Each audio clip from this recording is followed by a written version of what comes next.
Hello and welcome back to the Picky Eater Playbook. My name is Deual Yochum. I'm a pediatric occupational therapist and I've specialized in feeding therapy, and I'm here to help you help your picky eater. Now, in my first video, I mentioned that the biggest reason most kids have challenges with picky eating is because their brain doesn't feel safe.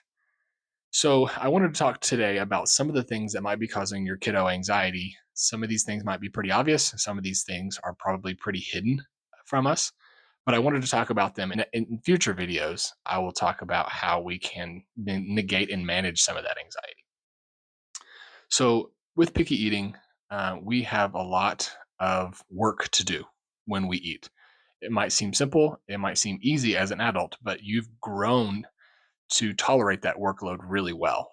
And that workload actually starts in our brain. So before we ever even get to the dinner table, our brain has a lot of work to do. So if I were to tell you, "Hey, we're going to go eat ribs for dinner." You have in your brain, you have a plan, you have a scheme on how to eat those ribs, right? You know that you're going to eat them with your hands, or you know how you're going to cut them up with your fork or your knife or whatever. Your brain has already started managing that cognitive load of how you're going to eat that.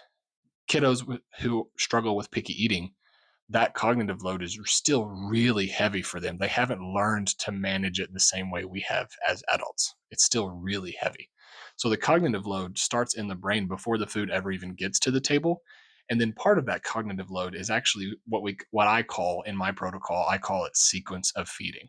So when you think about feeding, there's kind of a sequence that you have to go through, right? I'm going to grab my fork first and then my spoon, and then I'm going to grab the rib and I'm going to grab it by both sides, or I'm going to try my fries first, or whatever. There's a sequence that your brain has to go through. And then there's also these motor planning tasks, which motor in the OT world really just, for the sake of our conversation today, it really just means movement. So your brain has to plan out these movements that it has to make. It's going to plan out the movement to use utensils. I'm going to use one hand. I'm going to use two hands. I'm going to use two different utensils. I'm just going to use my hand as utensils because that lightens the cognitive load. I don't have to worry about the utensils extending from my hands. I'm just going to use my hands themselves, right? Another thing that our brain has to sequence through is chewing. If we have an immature chewing pattern, that's not rotary chewing, which, rotary chewing in simple terms is just like, imagine a camel chewing something, right? This like big, exaggerated, like circular rotary chew. That's considered the most mature chewing pattern. And if we don't have that, that could lead to excessive instances of choking. It could lead to the food feeling really heavy and big in our mouths. So, not having a proper chewing pattern could actually be causing anxiety. Another thing that could be causing anxiety is if we've ever had difficulty swallowing, or if we've choked multiple times on a certain food before, our brain is going to tell us, "Hey, that food is not safe. We don't like that food." And actually, you know what? This other food is very similar to that food that we choked on. So we don't like that food either. I had a friend one time who choked on a toothpick, and now she doesn't eat chips. It's like, well, you could just not have toothpicks in your mouth, but chips are really crunchy, and to her, they felt like really similar to the toothpick, so she doesn't eat those things anymore. So the brain is really the brain's main job is to keep you safe, and it's going to identify risks as often as it can. And for our kiddos who struggle with picky eating, it goes into overdrive with this cognitive load and says, "Well, I'm just going to identify every potential possible risk and I'm going to stay away as far away from it as I can because I don't have the skills to manage that." So, think of like skill expectation for food as this is kind of an exaggerated and silly example, but let's say you're in the middle of a fight with a badger, and I walk up to you and I say, "Hey, I know that you're really stressed out and anxious right now, but I need you to eat 5 bites of your carrots before you can go play. If you want to be all done fighting the badger, you're going to have to eat 5 bites of your carrots." Like, that's a silly example, but there's no way that that's going to be effective. There's no way that you're going to care about those carrots whatsoever because I'm in the fight of my life. My brain is trying to keep me safe. So I always give that example as like, this is similar to what your child is feeling when they're at the dinner table and there's an expectation for them to eat a really hard, scary food for them. This is just going to increase anxiety even more. And when anxiety increases, cortisol increases and adrenaline increases, which turns off our hunger hormones. Our stomach literally tells our brain, hey, we're not interested in food right now. We need you to keep us safe. There's adrenaline and cortisol mixing around in here. We don't care about carrots. We don't care about broccoli. We don't care about any food that mom and dad want us to eat. In that same vein, another thing that could make them anxious is that they might get punished for this, right? I've seen this so many times. Well, I've spanked them and I've done this and that. You're really just increasing anxiety even more because they're already anxious, they're already escalated, they've already got adrenaline and cortisol running through them. And then they're afraid that they might get in trouble for not wanting to try the foods because they're so stressed out, which is just going to make them even more stressed out and more anxious. It's just a negative spiral. Okay, so let's keep going. Some other things that could make your kiddo anxious at the table could just be some lack of oral motor skill, lack of skill in the mouth and how we manage our foods. So, one of the things on that list could be like a tongue tie or a lip tie or a cheek tie. If they've got any of those, it's going to impede the movement of the tongue, which impedes the movement of the food in your mouth. I'm sure that you've never tried this, but I've, as a feeding therapist, have tried this. Next time you're eating something, try not using your tongue when you're chewing it. Get it in your mouth, chew it without using your tongue. It's impossible. It's insanely hard. And when our tongue is inhibited in its movement, that's going to cause anxiety for your kiddos because that's going to make the food again feel really big and inflated in their mouth. It's also probably going to lead to difficulty getting it on the molars, so we're not getting to chew it as thoroughly, which is going to feel really bad when we swallow the food. It's also probably going to lead to more instances of choking. And the same thing goes with our next skill, tongue lateralization, which literally just means the tongue's ability to move side to side. So when you put food in your mouth and you finally do start using your tongue again, you'll feel that your tongue moves side to side to push food onto the molars so that it can be properly managed and chewed. And then from there, your tongue will actually pull it back in to form a ball, essentially, and then push it backward to swallow. So your tongue is doing a lot of work. And if your tongue is having any difficulty or is impeded in its movement, that's likely going to cause anxiety because it's going to make chewing and swallowing that much harder for your kiddo.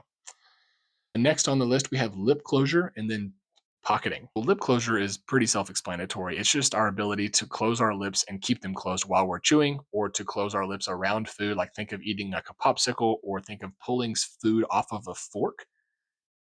That skill is called lip closure. And it's a really important skill because we don't want to chew with our mouth open and we want to be able to pull food off of our utensils. Pocketing is actually what happens as a result of poor tongue movement and poor rotary chewing.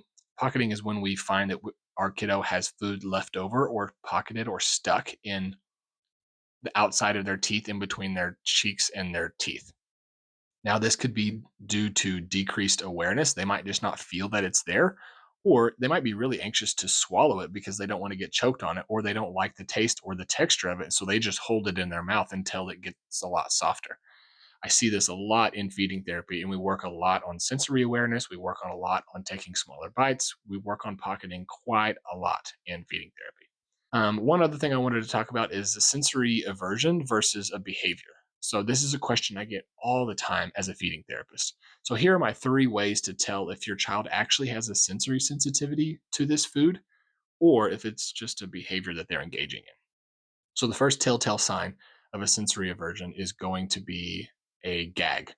Gag is probably the most intense response, but it's kind of self explanatory, right? So if they smell a food, see a food, taste a food, touch a food, and they gag, that tells me that their sensory system is not ready to handle this food. That is an involuntary response. They're not gagging on purpose. Their body cannot handle this, and their brain is saying, this is not going to happen. We're keeping this food away from us. The second of the three signs is going to be a shudder. So same concept. If they smell a food, taste a food, touch a food, see a food, and they shudder, their entire body gets like a cold chill. That's also a really significant sensory sign that is also involuntary. Your kiddo's not doing that on purpose, I promise. But their body is telling them, hey, this food's not going to happen. We are really not okay with this food. The third sign is probably the least intense, but it's just a grimace. So if your child sees a food, touches a food, tastes a food, and their face just melts and contorts and makes all this crazy, makes all these crazy looks. That's also a sensory sign. That's involuntary. They're not doing that on purpose. If you're not seeing any of these signs when your kid engages with the food, it could still be a sensory sensitivity, but just not nearly as intense. Most likely, it's probably a behavior that they're engaging in. And we're going to cover behaviors in a later video and how we can engage with our child who's throwing some behaviors our way. I've got two more on the list. The next one is a G or J tube. Now, this kind of causes anxiety in a different way because I'm not necessarily anxious about eating the food through my tube. But if somebody tries to make me eat food through my mouth that I'm not used to eating food through ever, that's going to cause a lot of anxiety. But I always still encourage parents like, yes, there's still tons of skill that we can build. There are still so many things that we can work on this list that I've mentioned today to help your kiddo. The last thing on my list that I want to mention is kind of the most sneaky, and it's actually dental care. If we don't prioritize dental care, that's also going to lead to a lot of anxiety on the feeding therapy route. Cavities cause pain. Getting fillings in those cavities causes more pain and anxiety. I have seen it so many times where it's like, well, they just won't eat meat or they won't eat anything crunchy or they won't eat. And it's like, well, how's our dental care? And it's like, oh, well, not great. We've got teeth falling out. We've got et cetera, et cetera. Dental care is of the utmost importance when we're talking expanding our dietary variety in doing feeding therapy because it causes a lot of pain and causes a lot of anxiety. And as far as oral motor skill acquisition goes, brushing teeth and swishing around mouthwash or water or whatever it is really good practice for a lot of these skills that we've mentioned already on our list today. It really helps these kids develop good skill while remaining safe. And it's not at the dinner table, so it's not really necessarily feeding related, but the skills are feeding related in the back door, right? So, all right, that actually finishes up my list of things that could be causing your kiddo anxiety around feeding. Now, if your kiddo does not feel very confident in all of these things, that's likely going to cause some form and some level of anxiety that's going to manifest itself in some of a variety of ways. Now, our job is not to push past those super hard. Our job is to work together to help your kiddo develop these skills through connection, curiosity, and then we get engagement with food. If you guys have any questions, feel free to leave them in the comments below. I would love to help you guys out in any way that I can. I also have the skill building activities PDF in the description below. That's totally free, no pressure, but I would love to help you guys out. You can print this thing out and put it on your fridge, or you can play games whenever you got some free time, whatever that looks like for you guys. I hope that helps you out. In the next video, we're going to talk about the basics of childhood nutrition, and we're also going to talk about some ways to manage and mitigate some of the anxiety that we talked about today. All right, that's all that I've got for this video. I'm going to wrap it up here. Thank you guys so much for your time. Like this video if you did, subscribe if you haven't. I'll save you a seat at the table. Thanks so much.